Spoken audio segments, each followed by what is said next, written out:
ಲಕ್ಷ್ಮೀಶಂಕರ್ ಅಂತ. ನಾನು ಬೇಗೂರು ಗ್ರಾಮ, ಗುಂಡ್ಲುಪೇಟೆ ತಾಲೂಕಿನವರು. ಇವರು ನಮ್ಮ ಸಂಘದ ಪ್ರತಿನಿಧಿ ಗಾಯತ್ರಿ ಅಂತ.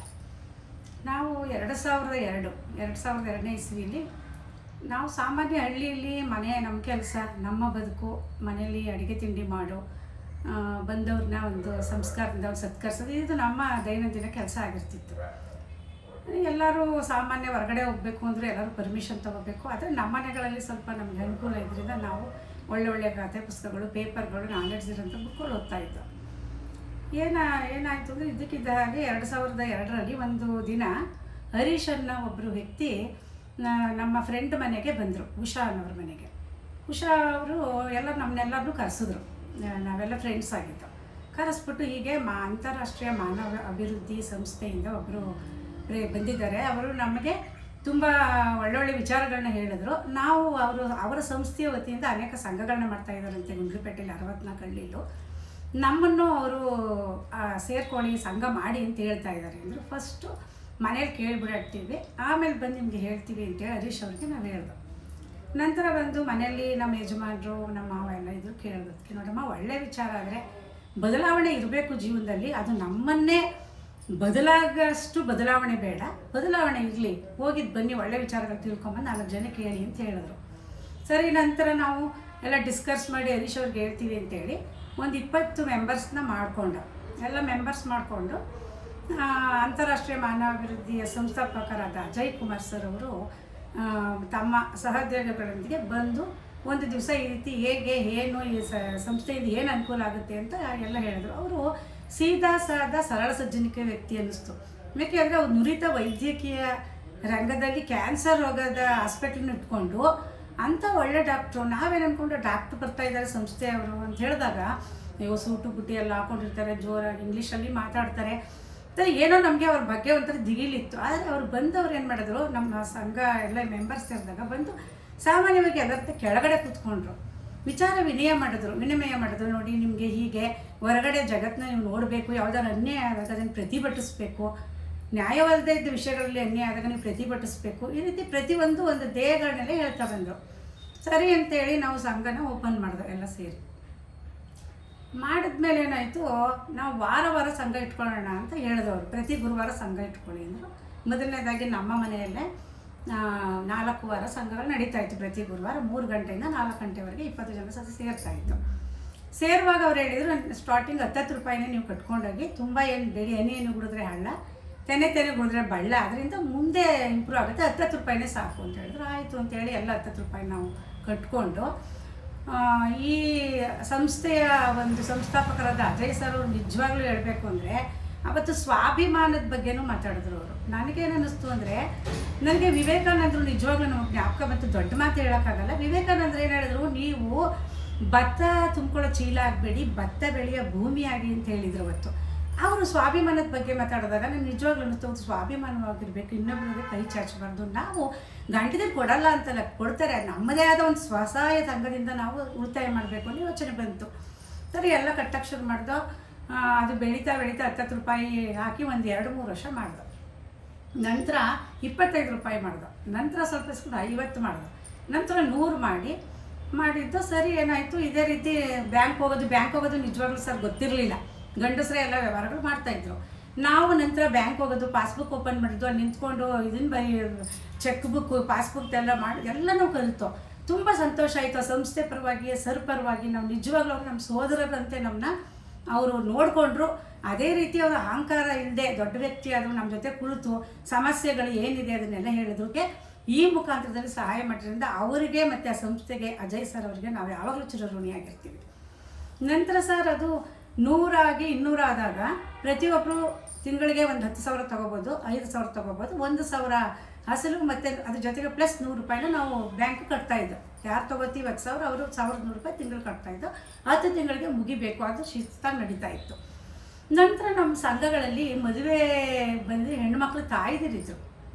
ಅವರುಗಳು ಈ ರೀತಿ ಬೇಡಿಕೆ ಇಟ್ಟರು, ನಮಗೆ ದುಡ್ಡನ್ನ ನೀವು ಹೆಲ್ಪ್ ಮಾಡಬೇಕು, 10,000 ಸಾಲಲ್ಲ ಹಿಂಗೆ ಅಂತ ಹೇಳಿದ್ರು. ಸರಿ, ನಾವೇನು ಮಾಡ್ದೋ ಮಾತಾಡ್ಕೊಂಡೆಲ್ಲರೂ 20 ತಿಂಗಳು ಮಾಡಿದ್ರು ಸರ್. ಅದನ್ನು 10,000 ಕೊಡ್ತೀವಿ, 10,000ನ 20,000 ತಗೊಳ್ಳಿ, 20 ತಿಂಗಳೇ ಕಟ್ಟಿ, 1,100 ಕಟ್ಟಿ, ಸಾಕು, ನಿಮಗೂ ಅನುಕೂಲ ಆಗಲಿ ಅಂತೇಳಿ ಆ ರೀತಿಯೇ ನಮ್ಮ ದುಡ್ಡನ್ನ ನಾವೆಲ್ಲ ಹಂಚ್ಕೊಂಡು ಎಲ್ಲರೂ 20,000 ತೊಗೊಂಡು ನೆಕ್ಸ್ಟು 300 ಕಟ್ಕೊಂಬಂದು ಆವಾಗ ಆಗಲೂ ಕೂಡ ನಾವು ಎಜುಕೇಷನ್ಗೆ ಮಕ್ಕಳಿಗೆ ನಾನು ಕೂಡ ತೊಗೊಂಡಿದ್ದೀನಿ ನನ್ನ ಮಗನ ಎಜುಕೇಷನ್ಗೆ ಒಂದು 50,000 ರೂಪಾಯಿ ತೊಗೊಂಡು ಅದನ್ನು 2,500 ಥರ ನಾವು 20 ತಿಂಗಳು ಕಟ್ಕೊಂಡು ಬಂದು ಇದು ಸ್ವಲ್ಪ ಎಲ್ಲರಿಗೂ ಅನುಕೂಲ ಆಯ್ತಾ ಬಂತು.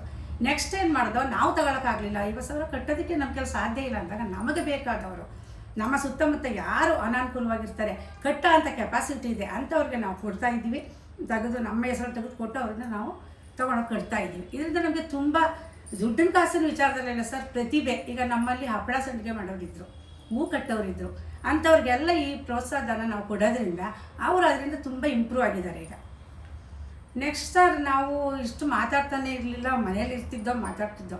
ಶಾಸಕರ ಹತ್ರ ಮಾತಾಡೋಕ್ಕೆ ನಮಗೆ ಧೈರ್ಯ ಇರಲಿಲ್ಲ ಸರ್. ಬೇಗೂರು ಮಹದೇವ ಪ್ರಸಾದ್ ಅಂತ ಹೇಳಿ ಹಾಲಳ್ಳಿಯವರು ಶಾಸಕರಾಗಿದ್ದಾರೆ 10 ವರ್ಷದ ಹಿಂದೆ. ನನಗೇನು ಅನಿಸ್ತಿತ್ತು ಅಂದರೆ ಇಲ್ಲಿ ನಾನು ಕೂತ್ಕೊಂಡಾಗ ಇಲ್ಲಿ ಡೈಲಿ ಬಸ್ ಹೋಗ್ತಾಯಿತ್ತು ಸರ್, ಆ್ಯಕ್ಸಿಡೆಂಟ್ ಜಾಸ್ತಿ ಆಗ್ತಿದ್ದೀವಿ. ನನಗೆ ಅದು ನೋಡಿದ್ರೆ ಅವ್ರ ತಕ್ಷಣ ಬಿದ್ದವ್ರನ್ನ ಕರ್ಕೊಂಡೋಗೋಕ್ಕೆ ಯಾರು ಅಷ್ಟು ಮುಂದೆ ಬರ್ತಿರ್ಲಿಲ್ಲ. ಅವ್ರು ಕೆಲವು ಸರಿ ಪ್ರಾಣನೂ ಹೋಗ್ತಿತ್ತು, ತಗೊಂಡೋಗೋವರೆಗೆ ತುಂಬ ಸೀರಿಯಸ್ ಆಗಿರ್ತಿತ್ತು. ನಾವು ಯೋಚನೆ ಮಾಡಿ ಎಲ್ಲರೂ ಸೇರಿ ನಮ್ಮ ಯಜಮಾನ್ರ ಒಪ್ಪಿಗೆ ಎಲ್ಲ ಪಡೆದು ಶಾಸಕರ ಹತ್ರ ಮಾತಾಡ್ತೀವಿ, ಫಂಕ್ಷನ್ ಇದ್ದಾರೆ ಅಂತ ಹೇಳ್ಬಿಟ್ಟು ಹೋದ ಸರ್.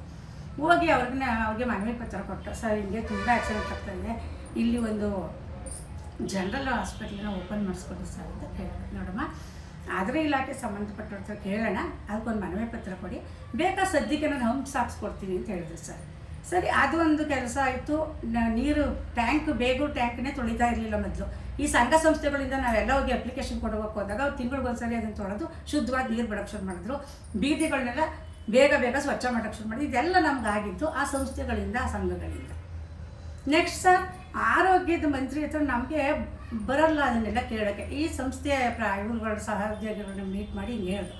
ಅವರು ಇದನ್ನು ಮನವಿ ಪತ್ರ ಬರ್ಕೊಟ್ಟು ಸರ್, ಆರೋಗ್ಯ ಇಲಾಖೆಗೆ ನಾವೊಂದು ಪತ್ರ ಬರೆದು ಸರ್, ಅದು ಕಾಕಾತಾಳಿಯನೇನೋ ಗೊತ್ತಿಲ್ಲ, ಜನರಲ್ ಹಾಸ್ಪಿಟ್ಲು ಆಯಿತು, ಆದರೆ ನಮ್ಮಿಂದ ಅಂತ ನಾವು ಹೇಳ್ತಾ ಇಲ್ಲ, ಅಲ್ಲಿ ಆದಿದ್ದಕ್ಕೆ ನಮ್ಮದೊಂದು ಹಿಡಿಲು ಸೇವೆ ಇದೆಯೇನೋ ಅಂತ ಸಂತೋಷ ಈಗಲೂ ಇದೆ. ಈ ಸಂಘಗಳು ಅಂತ ಆದರೆ ತಕ್ಷಣ ಯಾರೂ ಬೆಂಬಲ ಕೊಡಲ್ಲ, ಯಾರೂ ತಕ್ಷಣ ಮನೆಯಲ್ಲಿ ಕಳಿಸೋದಕ್ಕೆ ಇಷ್ಟಪಡಲ್ಲ. ಏನಕ್ಕೆ ಅಂದರೆ ಒಳಗಡೆ ನಡೀತಾರೆ ವಿಚಾರಗಳು, ಗಂಡಸರುಗಳು ಜಾಸ್ತಿ ಗೊತ್ತಿರುತ್ತೆ.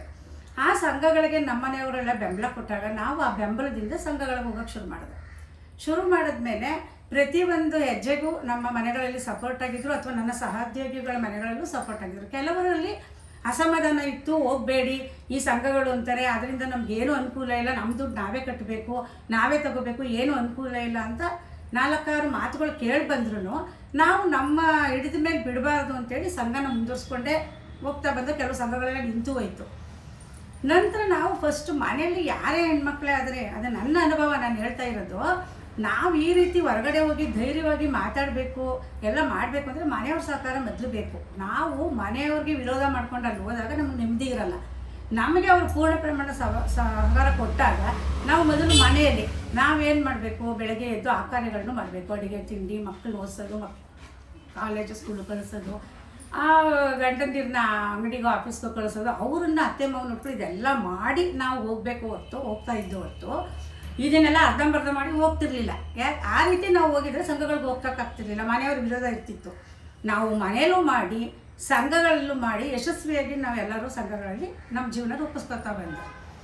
ನಂತರ ಈ ಸಂಘಗಳಿಷ್ಟು ಇಂಪ್ರೂವ್ ಆದಮೇಲೆ ಅವರು ನಮಗೆ ಸ್ಪೋರ್ಟ್ಸ್ ಆಡಿಸೋದು, ಸಂಘಗಳಲ್ಲಿ ಕರೆದು ಮ್ಯೂಸಿಕಲ್ ಚೇರ್ ಅಂತೆ, ರನ್ನಿಂಗ್ ರೇಸ್ ಅಂತೆ, ಡಿಬೇಟು, ನಾವೆಲ್ಲ ಅಂತ ಓದಿಲ್ಲ, ಆದರೂ ನಾವು ಪ್ರಬಂಧ ಸ್ಪರ್ಧೆ ಎಲ್ಲ ಇಟ್ಟು ಪ್ರಬಂಧ ಸ್ಪರ್ಧೆ ಅದರಲ್ಲೆಲ್ಲ ನಿಜವಾಗ್ಲೂ ನಾನು ನನ್ನ ಫ್ರೆಂಡ್ಸು 4 ಜನ ಫಸ್ಟೇ ಬಂದು ಆರೋಗ್ಯದ ಬಗ್ಗೆ ಎಲ್ಲ ಮಾತಾಡಿ ನಮ್ಗೆ ಎಷ್ಟು ಖುಷಿ ಆಯಿತು ಸರ್. ಅಂದರೆ ನಾವು ಓದ್ಮೇಲೆ ಸುಮ್ಮನೆ ಮನೆಯಲ್ಲೇ ಇದ್ದು ಒಟ್ಟು ಪೇಪರ್ ಬುಕ್ ಓದಿ ಈ ರೀತಿ ನಮಗೆ ಪ್ರತಿಭೆಗಳು ಈಚೆ ಬರೋದು ಅವಕಾಶ ಇರಲಿಲ್ಲ. ಇಲ್ಲಿ ನಮಗೆ ಎಲ್ಲ ರೀತಿಯೂ ಅವಕಾಶ ಸಿಕ್ತು.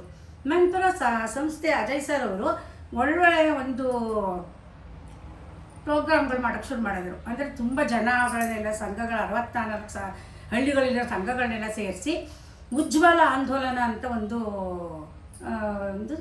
ಸಮಾರಂಭ ಮಾಡಿದ್ರು. ಅದರಲ್ಲಿ ಎಲ್ಲ ಮಿನಿಸ್ಟ್ರುಗಳು ಮತ್ತು ಯಡಿಯೂರಪ್ಪ ಅವರು ಮುಖ್ಯಮಂತ್ರಿ, ಅಡಿಷನಲ್ ಮುಖ್ಯಮಂತ್ರಿ ಆಗಿದ್ದರು.